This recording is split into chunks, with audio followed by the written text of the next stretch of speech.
বাংলাদেশে আমরা এই কয়েকদিন ধরে দেখতে পাচ্ছি ডক্টর মিজানুর রহমান আজহারী উনি একটা ইঙ্গিত দিয়েছেন, আর কেউ কেউ তার এই কথাটা ধরে মাথার কল্লা পর্যন্ত 10 লাখ টাকা ঘোষণা দিয়ে দিয়েছে। আপনার এত টাকা যে একজন মানুষের মাথার দাম আপনি 10 লাখ ঘোষণা দিয়ে দিলেন, তাও আপনি একজন পীর। এটাকে পীর না শয়তান? দুদককে বলবো, যারা 10 লাখ টাকা মানুষের মাথা ঘোষণা দিতে পারে তার টাকা আছে কত আপনারা খোঁজ নিন। কথা বলেন না কেন? এই পীরগুলোকে আমরা মানুষকে 50,000, 5 লাখ, 10 লাখ টাকার কম্বল বিতরণ করতে দেখি না এই শীতে। তারা মানুষের মাথা চায় 10 লাখের বিনিময়ে। কি হয়েছে? সে একটা অসংলগ্ন কথা বলেছে। এই কারণে আপনি 2 ঘন্টা কথা বলেন তো আমি আপনার 50টা ভুল ধরবো। আমরা 1.5 ঘন্টা 2 ঘন্টা কথা বলে একটা স্লিপ অফ টান হলে সেইটা নিয়ে এই যে কেরামান কাতিবিন উনি একটা কি বলতেছে বলে ফেলেছে। আরে ভাই, আমাদের বয়সই কত? আমার বয়স এখন 33, মিজান ভাই আমার 5 বছরের বড় মাত্র। সব মিলে নাই তার 38-40 বছর হবে। এখনো তো নবুয়তের বয়সে আমরা পাইনি। কথা বলে না কেন? নবীকে আল্লাহ 40 বছরের আগে নবুয়ত দেয়নি। আমরা তো সে বয়সে এখন মানে পার হতে পারিনি। 2-1টা কথা এদিকে ওদিকে হলে আপনারা মাথা 10 লাখ টাকা। মাথা কি এত ফ্রি? বলেন। কেউ কেউ অলরেডি আবার বলেছে এরা ধর্ম ব্যবসায়ী। এই কথা যেই লোকটা জানিয়েছে মিজানুর রহমান আজহারীর নাম নিয়ে যে এটা ধর্ম ব্যবসায়ী, আপনার ঈমান চলে গেছে। কারণ মিজানুর রহমান আজহারীর নামের আগে একজন আলেম লেখা আছে, আল উলামা ওয়ারাসাতুল আম্বিয়া, আলেমরা নবীর ওয়ারিস। এই কথা বলেন না কেন? অনেক বড় দায়িত্ব তার মাথার উপরে। নবী যে জানিয়েছেন আনা খাবাল খাতামান নাবিয়্যিন লা নাবিয়্যা বাদি, আমি শেষ নবী, আমার পরে কোনো নবী নেই।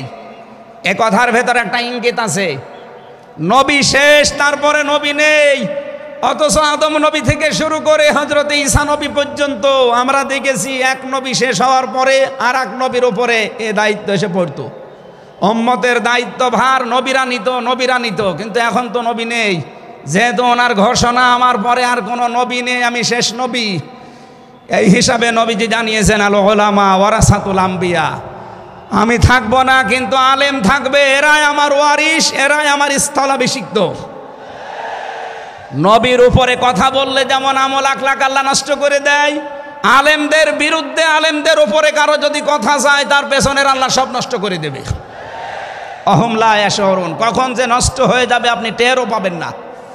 এই জন্যে সীমা লঙ্ঘন করা যাবে না কথা এবং আচরণে, আপনারা সাবধান থাকবেন। যারা এই সীমা লঙ্ঘনগুলো করছেন কাদের ইঙ্গিতে করছেন আমরা কিন্তু জানি। মাঝে মাঝে দাদারা এসে আপনাদের কান পড়া দিয়ে যায় আর আপনারা তখন উল্টা পাল্টা কথা বলতে থাকেন। কেউ না জানলে দেশের আলেমরা কিন্তু আগেই টের পায়, কারণ এরা তাহাজ্জুদের নামাজের সেজদায় আমার আল্লাহর সাথে কথা বলে। কথা বলেন না কেন?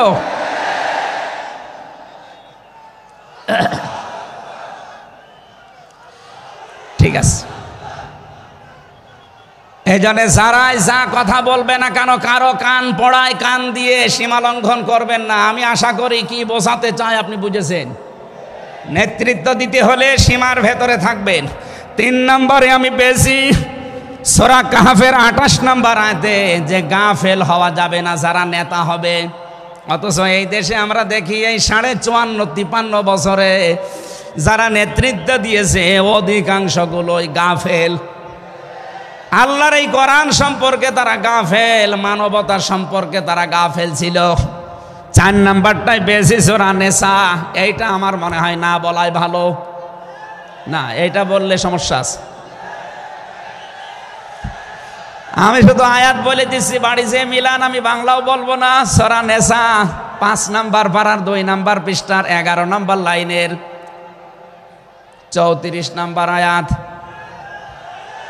আল্লাহ রাব্বুল আলামিন, বাংলা বলবো, আর রিজালু কাওয়ামুনা আলান নিসা, নেতা হবে পুরুষ। মহিলা নেতা হতে পারবে না।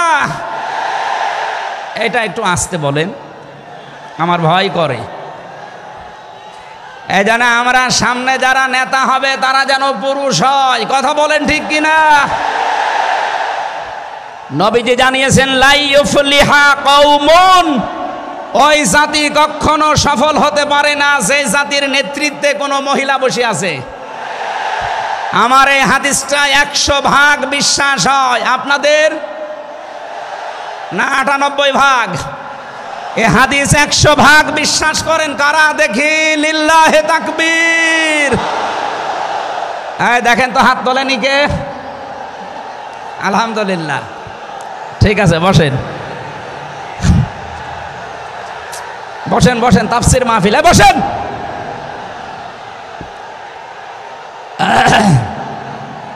এটা যদি আমরা মেনে নিতে না পারি, এই 54 বছরে আমরা যেখানে ছিলাম আরো পেছিয়ে যাওয়া লাগবে।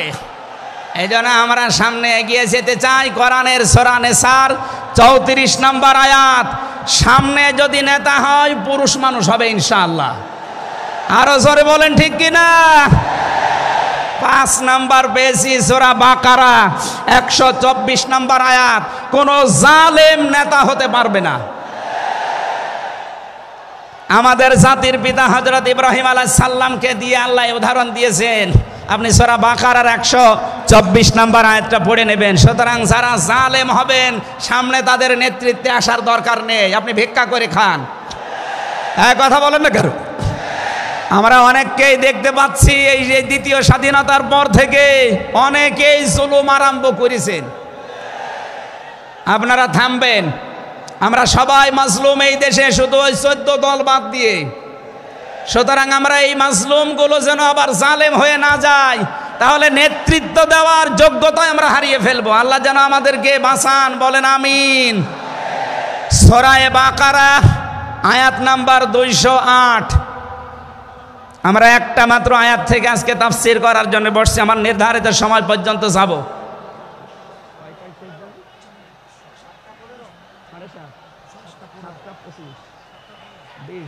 ঠিক আছে,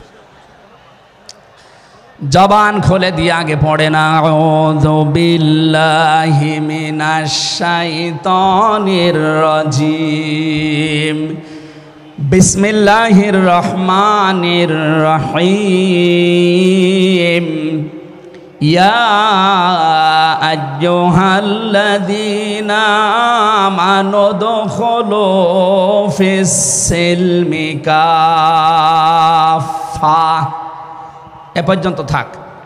যেহেতু ডক্টর মিজানুর রহমান আজহারি আর 20-25 মিনিট পরে চলে আসবে, এই জন্য আমরা এ পর্যন্ত থাক। 3 ভাগের 1 ভাগ আমরা পড়লাম। সূরা বাকারা আল্লাহ তাআলা ডাক দিয়েছেন ইমানদারকে। কাকে বলেন তো? আমরা ইমানদার না বেঈমান? ঈমান আনার আগে একটা কাজ করা লাগে। আল্লাহর ঘোষণা, ফামাই ইয়াকফুর বিত-তাগুত ওয়া ইউমিন বিল্লাহ। কেউ যদি ঈমান আনতে চায় তার প্রথম কাজ হবে সে যেন তাগুত ছেড়ে দেয়। এদিকে কি মানুষের চাপে, মানুষের চাপে এগুলো হচ্ছে নাকি? আপনারা একটু ধৈর্য ধরেন। আসলে এনাদের তো আর জায়গা নেই, আর কোথায় পাবে জায়গা? এখানে শুনলাম আসার আগে 8 থেকে 10 লাখ মানুষের ওনারা ব্যবস্থা করেছে। এরপরও বাইরে যে অবস্থা দেখলাম, কমপক্ষে 15 থেকে 16 লাখ মানুষ আজকে এই সিলেটের ময়দানে এসেছে কোরআন শোনার জন্য। আলহামদুলিল্লাহ। সম্মানিত ভাইরা, আমরা যেটা বলতে চাচ্ছি, ঈমান আনার আগে আল্লাহর নির্দেশ যে তাগুত ছেড়ে দাও, তাহলে ফাকাদ ইসতামসাকা বিল উরওয়াতিল ওয়াসকা, এমন একটা মজবুত রশি ধারণ করতে পারবা, লাং ফিসামা লাহা, যা ছিঁড়ে যাবে না। এ বাংলাদেশ সহ বিশ্বে আমরা যারা ঈমানের দাবি করি, অনেকে তাগুত ছেড়ে না দিয়ে ঈমান এনেছি। এজন্য বিপদ আসলে ঈমান আর টেকে না। পক্ষান্তরে যারা তাগুত ছেড়ে দিয়ে ঈমানের দাবি করতে পেরেছে, এই মানুষগুলোর ঈমানের যত পরীক্ষা হয় তাদের ঈমান তত মজবুত হয়। শহীদ আল্লামা দেলাওয়ার হোসাইন সাঈদী তার 1 নম্বরে প্রমাণ। কথা বলেন না কেন? 13টা বছর জীবনে একটা ঘরে কাটিয়েছে, তারপরও তিনি মাথা নত করেন নাই। কারণ তাগুত ছেড়ে দিয়ে ঈমান এনেছিলেন। তাগুত ছেড়ে না দিয়ে যদি ঈমান আনতেন তিনি টিকে থাকতে পারতেন না। আমি বহু মানুষ জেলে দেখেছি, বহু আলেমকে দেখেছি, তারা টিকে থাকতে পারে না, আল্লাহকে পর্যন্ত দোষারোপ করে। ডক্টর শফিকুল ইসলাম মাসুদ দেলাওয়ার হোসেন শিবিরের সাবেক সভাপতি, নাম নিয়ে বলছি এই কারণে, এই মানুষগুলো ঈমান এনেছিল তাগুত ছেড়ে দিয়ে। দেলাওয়ার ভাইকে তার গরম করে লজ্জাস্থানে ঢুকিয়েছে, পুরুষাঙ্গ নষ্ট করে দিয়েছে। 57 দিন লোকটা রিমান্ডে ছিল, তারপরও টলাতে পারে না জালেমরা। কিন্তু যারা ঈমান এনেছে তাগুতের সাথে মিল মহাব্বত রেখে, আপনি তাকান আগস্টের 5 তারিখের পরে তারা অনেকেই বেঈমান হয়ে গেছে। জাতীয় মসজিদের সাবেক ইমাম, কথা বলে না কেন, 5 তারিখের পরে পালিয়েছে, পৃথিবীর ইতিহাস পাল্টিয়ে দিয়েছে। জাতীয় মসজিদের ইমাম পালিয়ে যায়, এটা একটা লজ্জা না? এমপিরা নাই পালিয়ে গেল, আপনি কেন পালাবেন? কিছুদিন পরে জোর করে এসেছিল ইমামতি আবার করব, জনগণ জুতা দিয়ে পিটিয়েছে। পরের দিন স্ট্যাটাস দিয়েছে, জনগণ জুতা দিয়ে পিটিয়েছে, তাই কি আমার গায়ে লাগেনি। মানুষ কত নিচে নামতে পারে। তার বাবা তো একজন ভালো মানুষ ছিল, একজন আলেম ছিল, কি এসেছে আল্লাহ জানে। একটা জালেমাকে সে নাম দিয়েছে কওমি জননী। এই নামটা যেই দিন দেয় সেদিন জেলখানায় ওনার নামে বদদোয়া হয়েছে। মাওলানা মামুনুল হক সহ যত আলেম ছিল আমরা এক জায়গায়, ওনারা বলছিল যে করল কি হেফাজত ইসলামের 13 সালে এতগুলো মানুষ হত্যাকারী যার হাতে রক্ত লেগে আছে, আর সেই লোকটাকে নাম দিয়ে দিল কওমি জননী। আমাদের মাথা কাটা গেল। এরকম হাজারো আলেম, হাজারো পীর, হাজারো মুসলমানের দেশে ঈমান রাখতে পারে নাই, কারণ তাগুতের সাথে সম্পর্ক রেখে ঈমানের দাবি করত। আল্লাহ বলেন ঈমান আনতে হলে আগে তাগুত ছেড়ে দাও, এরপরে ঈমানের দাবি করো। উদখুলু ফিস সিলমি কাফা, ঈমানদার যারা তারা প্রবেশ করো পুরোপুরি ভাবে ইসলামে। এখানে সিলমন বা সালমন, সিনের উপরে জবর দিলে হয় সালমন মানে শান্তি, সিনের নিচে জের দিলে হয় সিলমন মানে ইসলাম। আল্লাহ রাব্বুল আলামিন ঈমানদারকে ডাক দিয়ে জানিয়েছে তোমরা প্রবেশ করো। যেহেতু সিলমনটা আছে এই জন্য ইসলাম নেওয়া লাগবে। আমি যতগুলো তাফসীর বিশ্ববিদ্যালয়ে থাকাকালীন মিলিয়েছিলাম এই সিলমন দিয়ে। আমি ভার্সিটিতে থাকাকালীন প্রায় 42টার উপরে এক জায়গায় মিলিয়েছি, যে দেখি সবাই কি বলে। প্রত্যেক মুফাসসির এখানে শান্তি না, এখানে নিয়েছেন তারা ইসলাম অর্থে তোমরা পুরাপুরি ইসলামে প্রবেশ করো।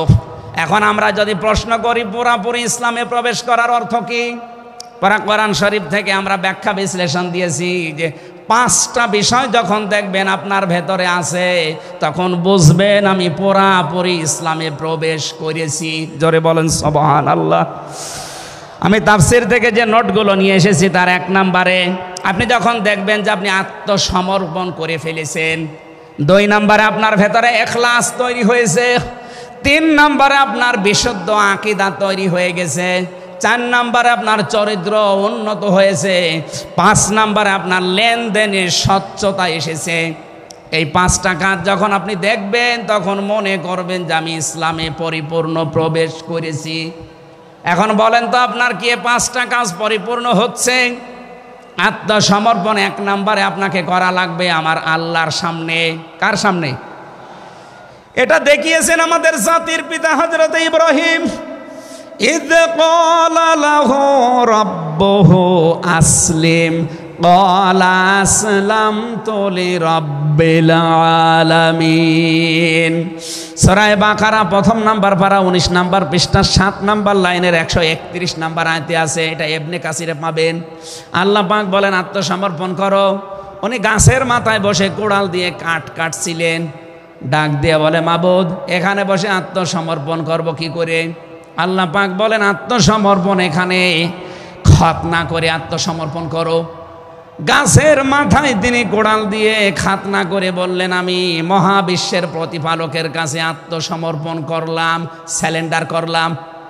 এতটুকু তিনি শেষ করেননি, তিনি ডাক দিয়েছিলেন ইন্তেকালের আগে তার সন্তানদেরকে, ওয়াসাসা বিহা ইব্রাহিম বানিহি ওয়া ইয়াকুব ইয়া বানিয়া ইন্নাল্লাহা আসতাফা লাকুমুদ্দিন ফালা তামুতুন্না ইল্লা ওয়া আনতুম মুসলিমুন। হযরত ইব্রাহিম আলাইহিস সালাম এবং ইয়াকুব এই দুইজন নবী ইন্তেকালের আগে তার সন্তানকে যা ডাক দেন, আর কলিজার টুকরার সন্তানেরা, ইন্নাল্লাহা আসতাফা, অবশ্যই আল্লাহ তোমাদের জন্য মনোনীত করেছেন লাকুমুদ্দিন, একটা দিনকে, ফালা তামুতুন্না ইল্লা ওয়া আনতুম মুসলিমুন, মৃত্যুবরণ করবা না যতক্ষণ মুসলমান হতে না পারো। এবার আসেন তো, ইব্রাহিম আমাদের জাতির পিতা, হযরত ইয়াকুব আলাইহিস সালাম তাদের সন্তানদেরকে ইন্তেকালের আগে নসিহত করলেন যে তোমাদের জন্য আল্লাহ একটা দিন মনোনীত করেছেন। কি মনোনীত করেছেন? দিন কি? এ রাতের পরে যেটা আসবে ওই দিন, বলেন বলেন। কবরে গুরুত্বপূর্ণ যে প্রশ্নগুলো তার ভেতরে এটা একটা, মা দীনুকা, দিন কি? এটা যদি আপনি ক্লিয়ার হতে না পারেন, কবরে যে প্রশ্নের জবাব দিতে পারবেন না। এজন্য এই বিষয়টা নিয়ে বিস্তারিত আমাদের জানা শোনা দরকার। দিন বলতে আল্লাহ নিজেই আবার ব্যাখ্যা দিয়েছেন, দিন কি জানো? ইব্রাহিম নবী যেটা, ইয়াকুব নবী যেটা তার সন্তানদেরকে বারবার ওসিয়ত করছিল ইন্তেকালের আগে, আল্লাহ তোমাদের জন্য একটা দিনকে মনোনীত করেছেন। সেই দিন হচ্ছে ইসলাম। জোরে বলেন সুবহানাল্লাহ। ইন্নাদ-দীনা ইনদাল্লাহিল ইসলাম, অবশ্যই আমি আল্লাহর কাছে মনোনীত একটাই দিন আছে, তার নাম, আরো জোরে বলেন। এখন পৃথিবীতে প্রায় 4,500-এর উপরে ধর্ম আছে, দিন আছে। 4,500 ধর্মের কোন দিনের উপরে, ধর্মের উপরে আমার আল্লাহ রাজি নেই, খুশি নেই, তিনি পছন্দ করেন না। একটাই মাত্র দিনকে তিনি মনোনীত করেছেন, পছন্দ করেন, তার নাম ইসলাম। ওয়ামাইয়াবতাগি গায়রাল ইসলামি দীনান ফালা ইউকবালা মিন ওয়া হুয়া ফিল আখিরাতি মিনাল খাসিরিন। সূরা আলে ইমরান 3 নম্বর পারা 20 নম্বর পৃষ্ঠা 4 নম্বর লাইনের 85 নম্বর আয়াতে আছে, এ পৃথিবীতে কেউ যদি ইসলাম বাদ দিয়ে অন্য কোনো নিয়ম নীতি, অন্য কোনো দিন অনুসরণ করে, ফালা ইউকবালা মিন, জীবনে আর কোনো কিছু আল্লাহর দরবারে কবুল হচ্ছে না, হবে না। ইউকবালা এটা মজারে, বর্তমান, ভবিষ্যৎ, প্রেজেন্ট, ফিউচার। এর আগে লান এসেছে, মজারের আগে লান আসলে আরবিতে বাংলা অর্থ দাঁড়ায় জীবনেও হবে না, কোশ্চিন কালো সম্ভব না। আল্লাহ যদি গ্যারান্টি দিয়ে বলে ইসলাম বাদে অন্য কোনো নিয়ম নীতি দিয়ে অন্য কোনো ধর্ম পালন করলে আমি আল্লাহ রাজি হব না, কেউ রাজি করাতে পারবে? এতটুকু আল্লাহ শেষ করেননি, পরেরটা আরো কঠিন। অহুয়া ফিল আখিরাতি মিনাল খাসিরিন, আল্লাহ পাক বলেন ওই লোকটা সবচাইতে বড় ক্ষতিগ্রস্ত হবে আখিরাতে। বলেন নাউজুবিল্লাহ। সিলেটবাসী আমাদের জীবন এদিকে ওদিকে করে হয়তো কেটে যাবে, কিন্তু মরণের পর আমরা যদি ক্ষতিগ্রস্ত হয়ে যাই, এই আসল জীবনে যদি আমাদের নষ্ট হয়ে যায়, তাহলে আমরা এই ভুল পথে থেকে আমাদের জীবনটা নষ্ট করব কোন কারণে? যত নিয়ম নীতি আছে আজকে থেকে সব মাইনাস করবেন, সব বাদ দিয়ে দেবেন। ইসলাম বাদ দিয়ে কোনো নিয়ম নীতি দিয়ে আল্লাহকে রাজি করানো যাবে? তাহলে ইসলাম বাদ দিয়ে বিয়ে শাদী হবে? বলেন বলেন। ইসলাম বাদ দিয়ে পরিবার নীতি হবে? ইসলাম বাদ দিয়ে রাজনীতি হবে? এটা হতে পারে। হ্যাঁ,